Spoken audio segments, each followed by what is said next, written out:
A payment of £10,000 made by Alphabet Capital Limited to Eugenie of York was under the payments reference TK008. She claimed not to know Mr. Turk or Mrs. Isbelin, and the money was from a long-standing family friend to assist with the cost of a surprise party for her mother.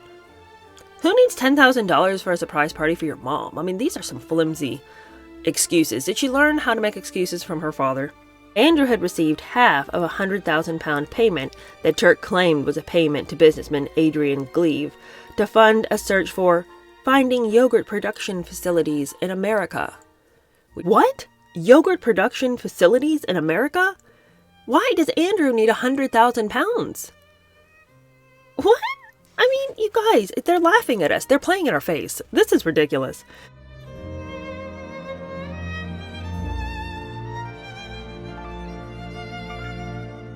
Hello, how are you? Welcome to my channel. My name is Cheer Denise.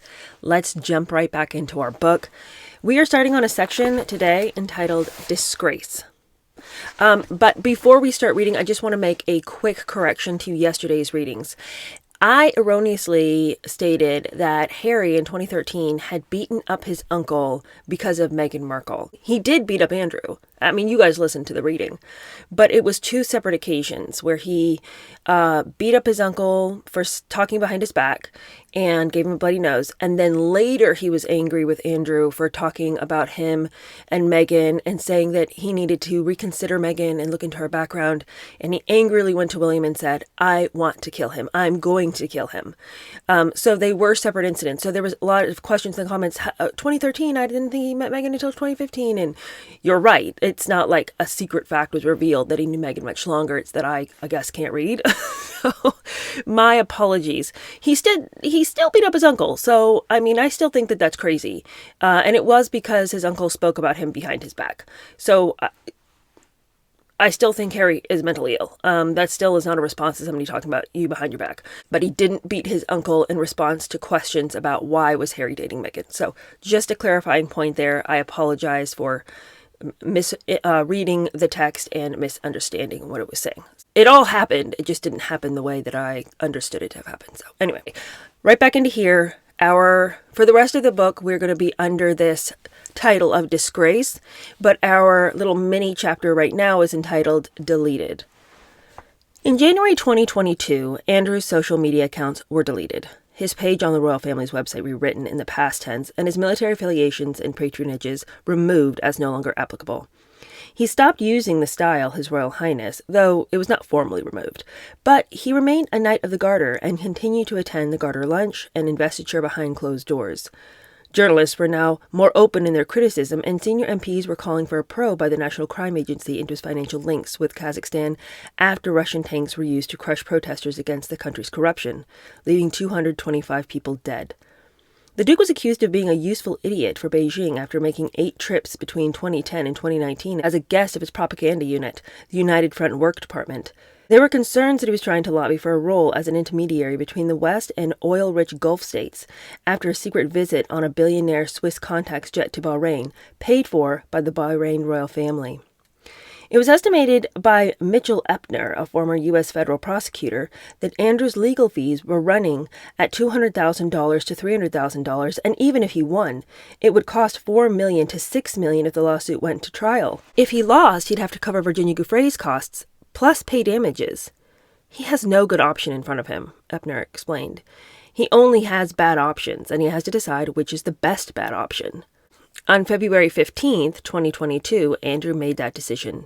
He settled for just over £10 million, £4 million, and the rest paid in 6 monthly installments, financed from the proceeds of the sale of his chalet and a bridging loan from Prince Charles. He also agreed to make a substantial donation to a charity, thought to be $2 million paid by the Queen, and accept that Giuffre had suffered as an established victim of abuse. In return, there was no admission of liability by Andrew, but non-disclosure restrictions on Giuffre. Can we just pump the brakes? I would be livid if I was paying for my brother's affairs with some underage girl and I was having to loan him money. If you're Prince Charles and now King Charles, can you imagine the way that would just really grind at you? Why am I paying for this? And then the Queen over there shelling out $2 million to a charity. It's like he needs to pay for it. Why is the Queen shelling out money to the charity? This isn't the Queen's problem. She wasn't over there running around with underage girls. Why is she giving a substantial sum to a charity? In his name. He has to bear the consequences. Commentators expressed surprise that he should pay off someone he claimed he had never met. But pressure had come from his older brother Charles to shut it down, rather than face a trial that would possibly produce fresh disclosures and overshadow the Queen's Platinum Jubilee and a service of thanksgiving for the Duke of Edinburgh. The amount of the settlement and the charitable donation tells me that there was significant evidence and leverage over the prince, says Krista Ramy, a lawyer not involved with the case. According to one longtime friend, settling the case is the first smart thing he's done. Well, let's take a little look at their finances, shall we? Because as usual, they are in a jumble. The Gouffre settlement focused interest on Andrew's finances. Had he borrowed or been gifted the money, or was he actually wealthier than realized? Had he benefited from family inheritances or managed to make money as suspected from the contacts that he had made as special representative? In April 2022, a high court case shed unexpected light on Andrew's finances. It was that of a 77-year-old Turkish millionaire heiress, Nebahat İzbalin, wife of a Turkish MP jailed in their homeland on politically motivated charges, who was suing a former Goldman Sachs banker called Telman Turk for $40 million of funds, which she claimed she had entrusted to him to move out of Turkey, fearful that her assets might be frozen by the Turkish authorities, and which he had misused. Mrs. İzbalin alleged that funds had been used by Mr. Turk for things unconnected with her, including £750,000, which had been paid into Andrew's personal bank account in November 2019 on the grounds, Turk told İzbalin, that the Duke helped obtain a Turkish passport for her. It was paid 9 days after Mr. Turk won an award at Pitchett Palace for his digital bank, Heyman AI. According to a senior Pitchett Palace source, Turk did an appalling pitch. And I just remember thinking, how did he get through? It was just nuts. Other competitors were so surprised by the win, which garnered around 10,000 votes, while the other entrants received only hundreds, that concerns were immediately lodged with Amanda Thirsk and suspicions that bots had been used. Mr. Turk disputed the allegations and disagreed with Mrs. İzbalin's understanding of how her assets had been handled. He told the courts funds had been spent on professional or other fees or lost in bad investments. Yeah, it is a bad investment to give £750,000 to Andrew so that he might obtain her a passport. Is it that hard for somebody to get a passport? What does a duke in England have to do with this Turkish woman getting a passport? I mean, bad investments, I agree with you. That's the problem. Why are we giving money to Andrew for favors that he really should have nothing to do with? Andrew's office reportedly gave a different explanation for the £750,000 when Mrs. İzbalin's bank queried the payment that month. It is a gift for the cost of the wedding or a gift to Princess Beatrice. I mean, I'm not sure it makes much difference, does it? I think it's a gift for the wedding. What she and her family decide to do with it is really to do with them, isn't it? Beatrice's low-key wedding with 20 guests took place some 7 months later. A series of payments to the Yorks were made from a company named Alphabet Capital, which for a long time was listed in the company's house filings as a dormant company without any staff. Its registered office was at the Swan Buildings business complex in Manchester, though there was no evidence that it ever existed there. Mrs. İzbalin's solicitor, Jonathan Tickner, told the High Court in his affidavit that there was strong evidence the firm was a front used by Mr. Turk to make payments to persons associated with him. Those persons included His Royal Highness Prince Andrew and Sarah, Duchess of York. Apart from the £750,000 which the Duke repaid, a further £350,000 was reportedly paid to Andrew under the reference TK Wedding. What the reference refers to could not be known with any certainty, but TK are the initials of Tarek Kaitouni, the Libyan gun smuggler who had previously brokered meetings between the Duke of York and the dictator Colonel Gaddafi, and who had attended the Duchess's 60th birthday party, held at Royal Lodge for £100 and funded by Turk, in Eugenie's wedding. Kirk and Kaitouni had held meetings with Andrew at least twice, including a dinner for the Duke with potential investors, at Mr. Turk's apartment in South Kensington and at St. James Palace. Turk had also shared images with friends of him and Kaitouni inside what is believed to be Frogmore House in February 2020. The court paper stated that the Duchess received at least £225,000 from the Alphabet account, much of it under the reference PEG 001. She was a brand ambassador for Pegasus Group Holdings, a technology infrastructure company specializing in renewable energy projects. A further £20,000 to the Duchess's company Planet Partner Productions, which is not subject to audited accounts, came from Alphabet Capital Limited.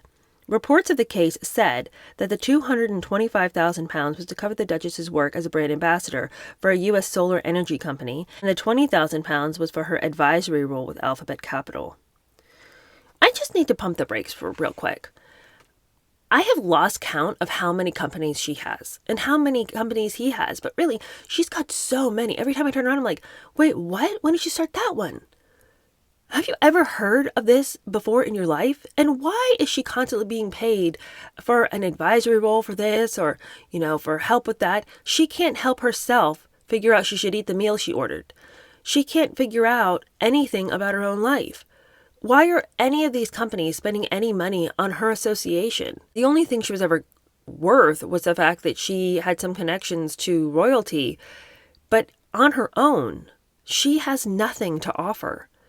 And I really don't know what's going to happen to her now that Andrew has been retired of all his titles, because that was really why she was ever significant in anybody's book. But even so, these are huge amounts of money to pay to somebody who probably wasn't going to be able to see to the end the deal you had made. She's incapable of it. A payment of £10,000 made by Alphabet Capital Limited to Eugenie of York was under the payments reference TK008. She claimed not to know Mr. Turk or Mrs. Isbelin, and the money was from a long-standing family friend to assist with the cost of a surprise party for her mother. Who needs $10,000 for a surprise party for your mom? I mean, these are some flimsy excuses. Did she learn how to make excuses from her father? The next day, a further payment of £15,066 was made to Eugenie York under the payment reference birthday gift, some 5 months before her March birthday.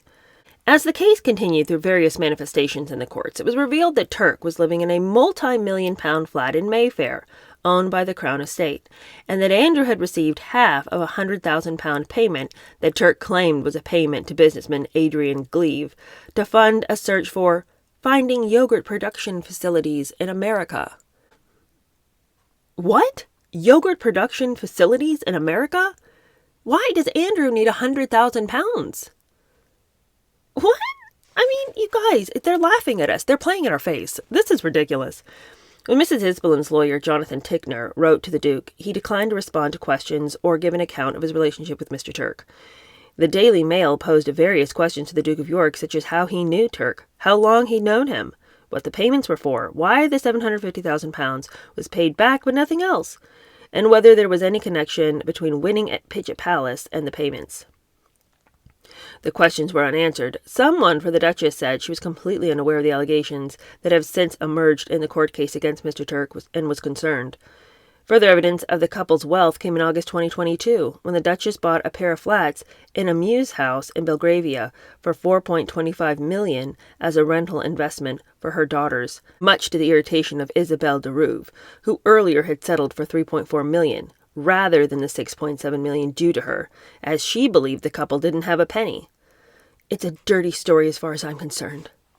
It remains a mystery how Andrew had been able to enjoy such an extravagant lifestyle without any obvious sources of income, beyond his naval pension, family money he may have inherited, and handouts first from Queen Elizabeth and now King Charles. He travels by private jet, has a collection of watches and expensive cars, including a £150,000 watch, a £220,000 Bentley, and a brand new $80,000 Range Rover, and lives in Royal Lodge, which he spent £7.5 million refurbishing, and which has annual running costs of £250,000. An acquaintance told one paper, "I would compare Andrew to a hot air balloon. He seems to float serenely in very rarefied circles without any visible means of support." Royal finances are clouded in secrecy, but it is reputed that Andrew inherited trust income from the Queen Mother, either at birth, on reaching majority, or in the 1990s, funds that were administered by Lord Carnarvon and the royal solicitor Sir Matthew Farrer. It is also thought Queen Elizabeth II left him money, worried about how he might sustain his extravagant lifestyle under a new reign. A friend claims, "The fact is that all his wealth ultimately derives from gifts from the Queen, and none of it comes from business dealings. He has never earned or expected any introduction fees or commissions for arranging or fixing business deals, either while acting as a UK trade envoy or at any other point in his life." This is debatable. One source of income was Pichot Palace Global, which employed 15 people and had grown its profits to $1.2 million in the 12 months to March 2020, an increase of £260,000 over the previous year. It had moved out of Buckingham Palace to a new residence in High Holborn.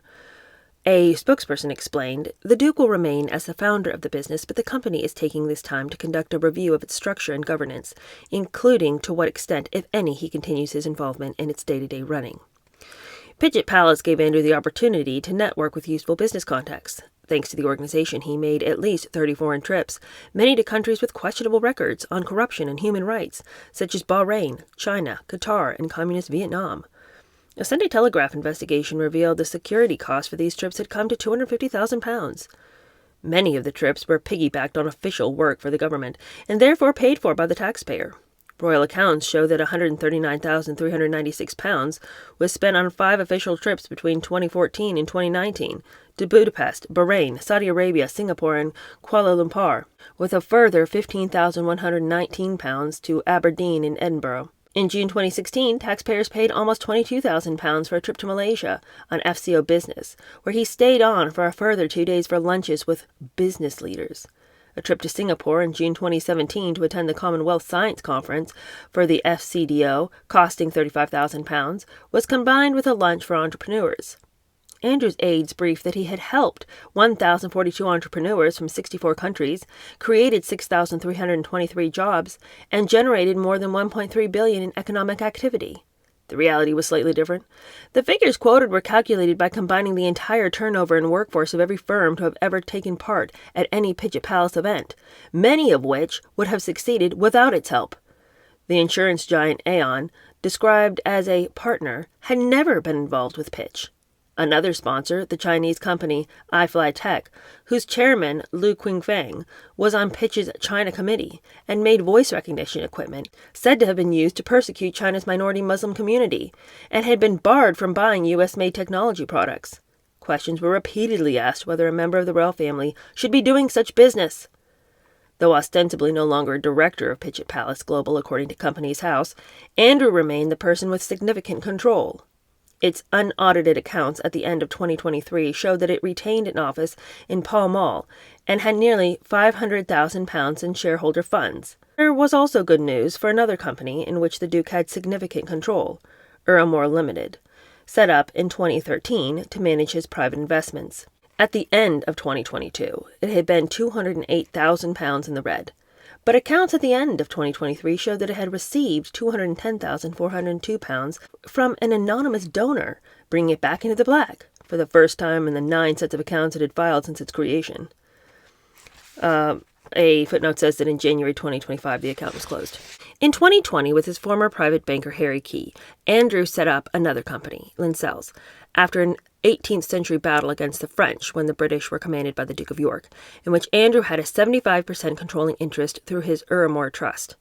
Key, who had been a guest at Eugenie's wedding, had resigned from the bank in March 2018 after allegations from numerous female colleagues that he had made unwanted physical approaches and they refused to work with him.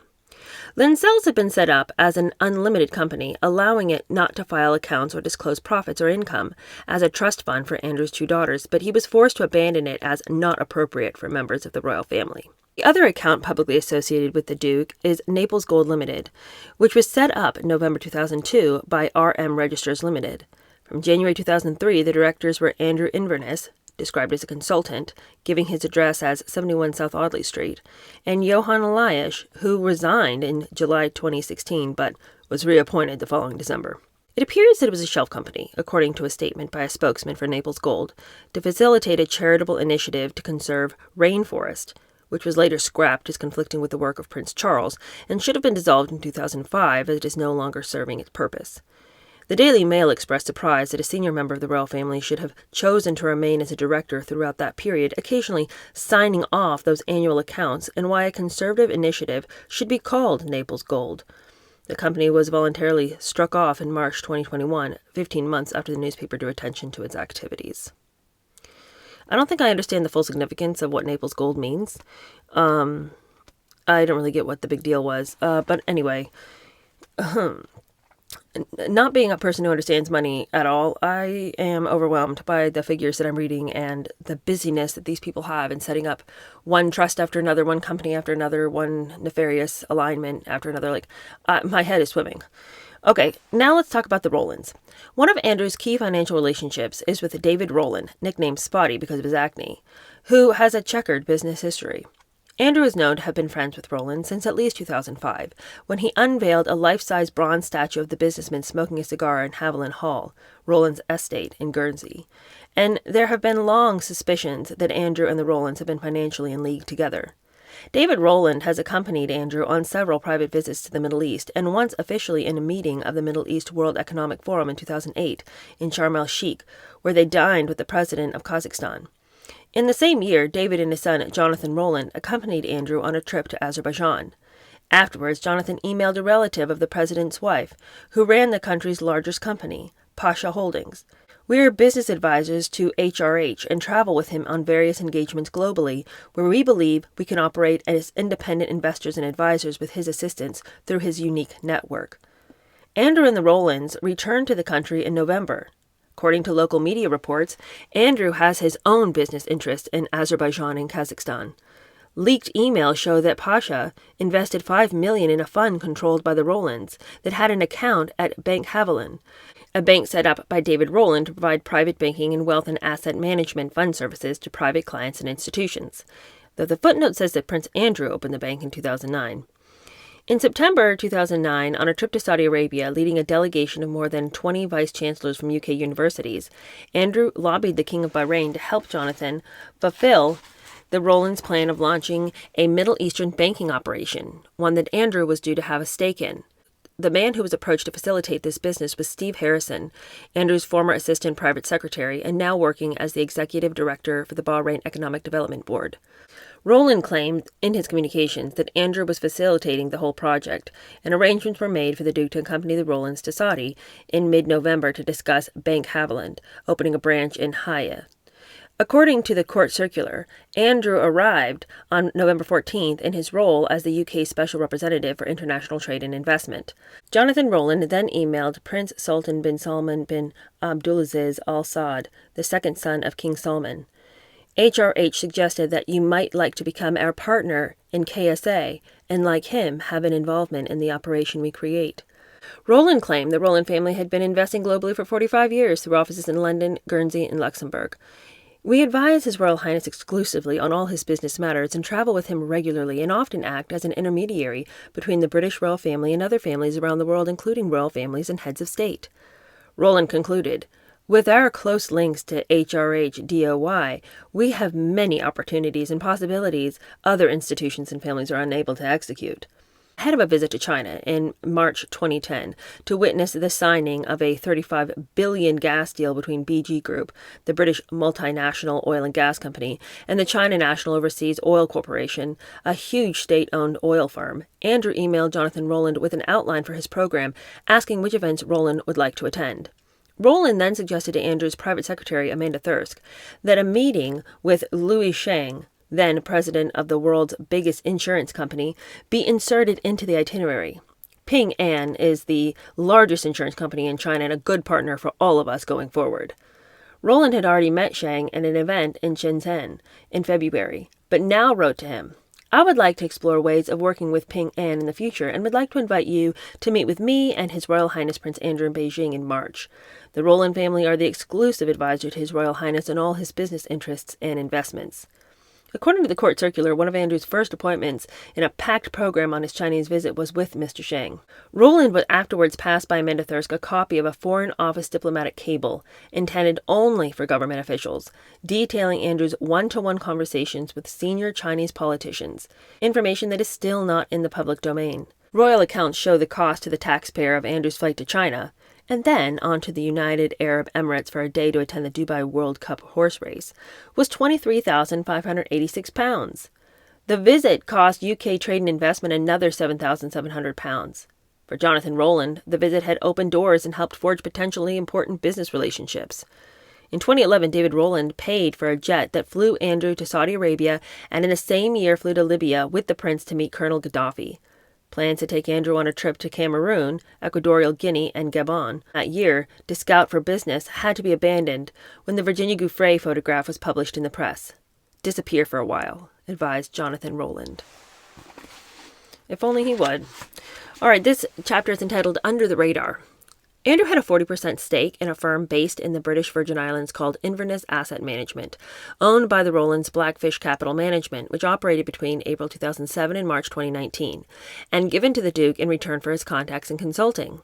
Contacts of the company, which included royal families, heads of state, government institutions, and wealthy individuals, were targeted as potential investors in a separate investment fund to be based in the Cayman Islands and promised a tax-free income.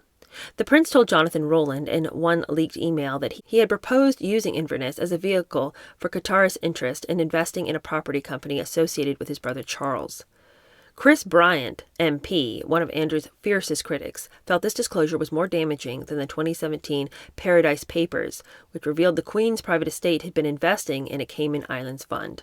This is far more significant because it is a senior member of the royal family engaging in offshore shenanigans. The word that comes to mind is entitlement, really, because he's a duke. He can get away with anything. Lou Theodore, a businessman based in the Caribbean, claimed Andrew, who knew many of the richest people in the world, had put Epstein and Roland together to the mutual benefit of all three. After the press questioned why Andrew should have opened a private bank in Luxembourg, Jonathan Roland wrote to the Duke in March 2011, told him you attended bank as trade envoy supporting a British-owned business, adding, "We just need to reinvent the relationship to circumvent these idiots." When Andrew was facing the sack from his envoy role because of the Jeffrey Epstein scandal, he and Roland discussed how the Duke might be free to act without much accountability. Jonathan Roland suggested their commercial activities could continue under the radar. Andrew's response? I like your thinking. Really? I mean, Andrew, do you not feel the pressure at all to just kind of curb your wildness? Do you not even for a little bit think, I should probably lay low?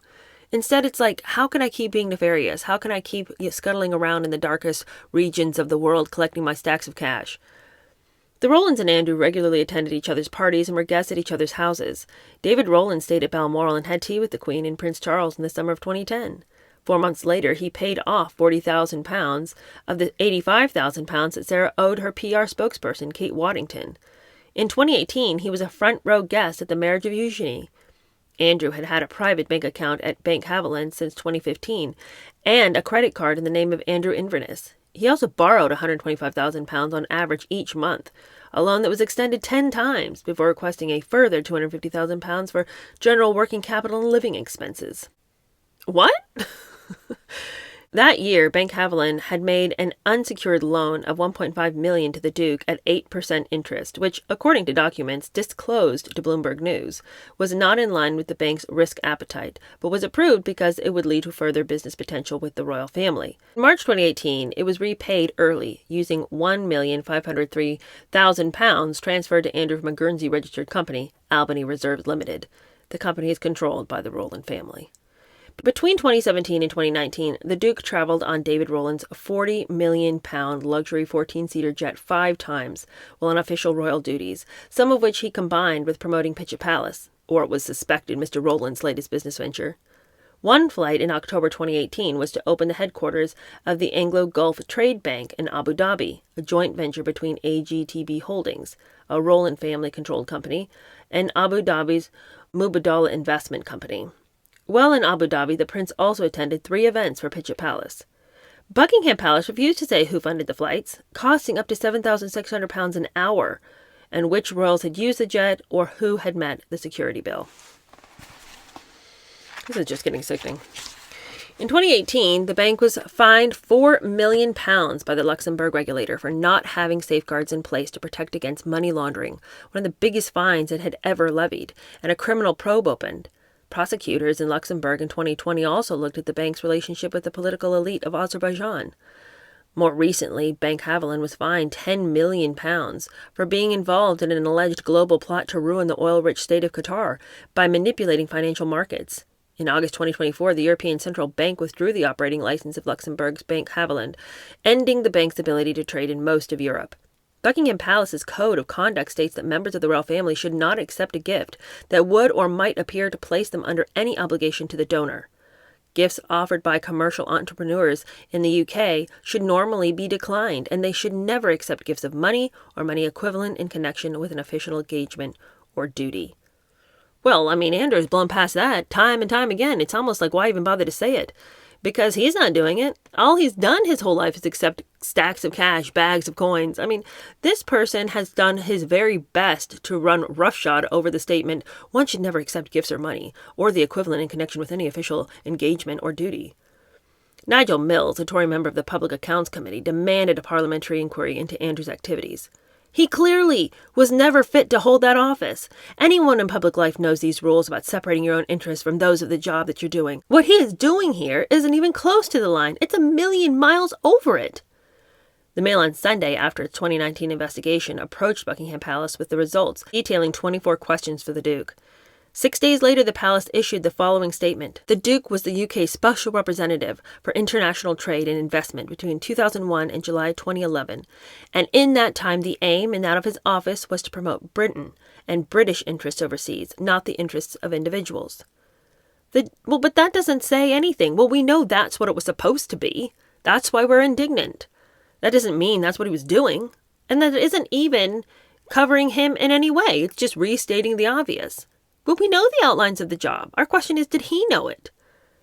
The Duke did not provide a comment for publication, and the Rolands declined to comment for legal reasons. Bloomberg Businessweek conducted its own investigations based on leaked emails, internal documents, regulatory filings, and interviews with 10 former bank insiders, and concluded that for years Andrew had acted as an unofficial door opener for David Roland and his private bank in Luxembourg. His royal cachet and his role as the UK's special representative for international trade and investment until 2011 helped the Roland family pitch their services to potential clients from the ranks of the world's dictators and kleptocrats. When approached by the paper in 2020, a spokesman for the bank claimed that none of its current or former clients had been introduced or referred by Prince Andrew, and that it had never employed him, and that he was never a paid advisor or ambassador. But the conclusion the Mail on Sunday drew from its own investigations was clear. The paper judged that Andrew had leveraged his status and his wealthy contacts, made during the course of official work on behalf of British taxpayers, to act as a facilitator, helping businessmen set up lucrative deals all over the world. If so, the deals and the commission he earned on them have remained secret, but last week were cited as an explanation as how Andrew appeared to have amassed enormous wealth. I mean, again, my head is swimming. Okay. I cannot take this in. I do not understand how he has managed to get embroiled in this mess. I mean, this would take a lot of work to be this sloppy in life. Just to be talking to this person, emailing this person. I mean, he does have a lot of staff to sort of help him out. And the Rolands appear to be doing the heavy lifting while using his name. But the fact that he even has time to party with Epstein is surprising to me, because I'm like, you're too busy flying all over the world making underhanded deals with the likes of Gaddafi. I mean, how did you even have time to be foolish? Oh my goodness. All right, this little chapter is entitled The Fight Back. In September 2022, the Queen died aged 96. Andrew, who was heckled as he walked behind her coffin in Edinburgh, had lost his protector. However, his advisors, emboldened by Virginia Giuffre's withdrawal of her case against the lawyer Alan Dershowitz, briefed the media of a fight back to overturn the settlement and claimed the Duke would launch an $81 million lawsuit against Giuffre if she repeated her accusations in a forthcoming memoir. David Bowies, interviewed by Piers Morgan in February 2023, expressed surprise that the British law enforcement authorities had treated Giuffre's accusations so lightly, and cautioned that if Andrew tried to overturn the out-of-court settlement, he would be exposed to criminal risk, since he might have to answer questions under oath. If you lie to an interviewer, you may embarrass yourself. If you lie in a deposition, you go to jail. The Daily Telegraph ran a photograph released by Ghislaine Maxwell's brothers showing two grown and dressed people sitting in Maxwell's bath, arguing that one couldn't have sex in such a bath, though that had never been Giuffre's claim. The journalist Jay Beecher, Ghislaine Maxwell, Prince Andrew in his Newsnight interview, Sarah Ferguson and Victoria Hervey, among others, all argued that the picture of Andrew and Giuffre were faked with digital trickery. Though how Giuffre could have got access to an image of the prince that no one had ever seen before to put in a mocked-up picture was never explained, and Maxwell, in reply to Alan Dershowitz questioning its veracity in 2015, had replied, "It looks real. I think it is." One defender went so far as to claim it had been pieced together using a photo with an Irish guy dating one of Epstein's victims taken at Naomi Campbell's birthday party on board a yacht in May 2001, in which Virginia can be seen wearing the same white tank top with patterned jeans. For all the attempts to discredit it, the evidence for the authenticity of the photo is overwhelming. Also, the girl is a sex trafficked victim of the elite, but she's not the elite. She's going to rewear outfits. That's hardly a claim against her. She's going to have to, she's only got so many clothes. It's not like they're paying her that much to run around the world with these people, And they buy her clothes when they want her to wear something new that night, but it's not like she's just got this huge budget where she's going to look like $1 million every time you see her and she's always going to wear something new. Like, what is that statement? That statement is made by people who have more clothes than they know what to do with, not by people who know that some of us have to rewear the same things we have. The journalist Sharon Churcher, who tracked Gouffre, originally only known as Jane Doe 102, down to her home in Australia in February 2011, remembers how she supplied the original photo from a white envelope stuffed in a bookcase along with 24 pages of notes in her childish lopped handwriting about how she was turned into a little disposable play toy for a royal by G.E. and Ghislaine. The photographer Michael Thomas, who accompanied Churcher to Australia, is in no doubt the photograph was genuine. It wasn't like she pulled the photo of Prince Andrew out. It was just in amongst the rest of them. They were just typical teenage snaps. There's no way that photo is fake.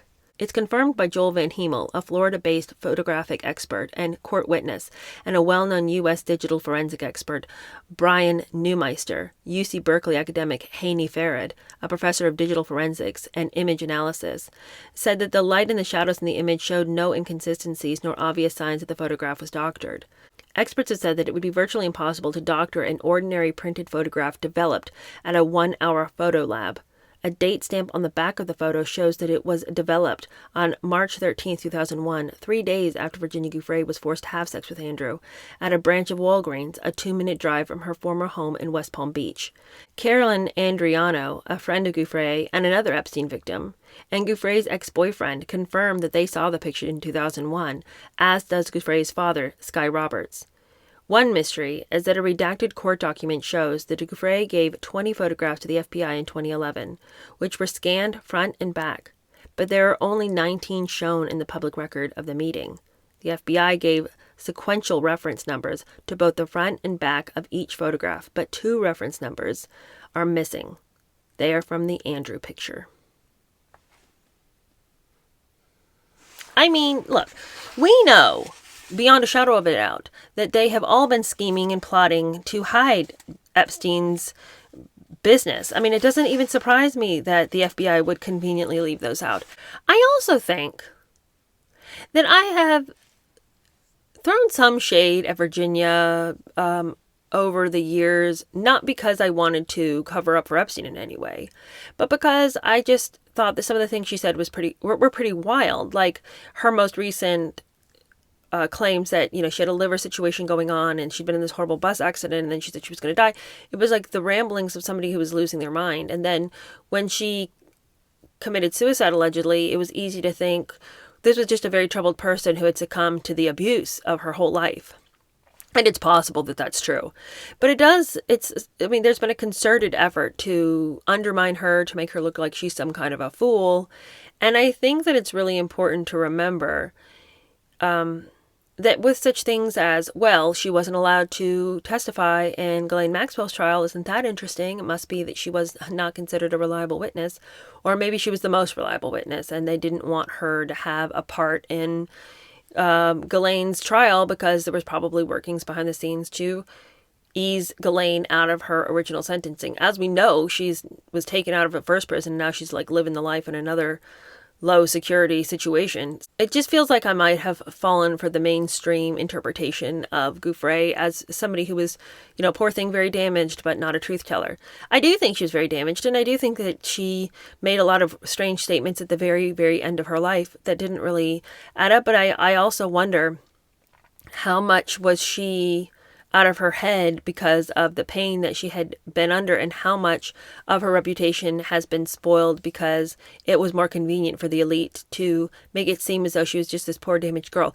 Everyone was willing to admit that she had received abuse at the hands of Epstein, but nobody really wanted to talk about the fact that her detailed account and her expression of what had happened to her was more than just half true. You know, they were willing to give her the fact that, yes, you were hurt, you poor little thing. Let's pat you on the head and send you on your way. But, you know, she's been sounding the alarm bells in ways that many other people weren't willing to do. So I'm really interested in her book. You guys keep asking me if I want to read the book. I've ordered it. It's coming on Thursday. My objective was to finish this book by Thursday, but I don't feel like I'm making the progress that I thought I would. So we might have to roll it over to Monday. We shall see. But when this book is done, I do plan on reading the other book. I haven't had a chance to even look at it at all, so I don't know if it's going to be a good book. I don't know if it's well written. I don't know if it's going to be really gory and gross and maybe something that like we don't want on the channel. I just don't know. So I need to get the book. We can start it. If we're hating it, we don't have to finish it. If we feel like it's too much, then that might be something that individuals have to read rather than us read as a group, but we shall see. It's coming in the mail. All right. Thank you guys so much for hanging out with me. I will see you again tomorrow. Bye.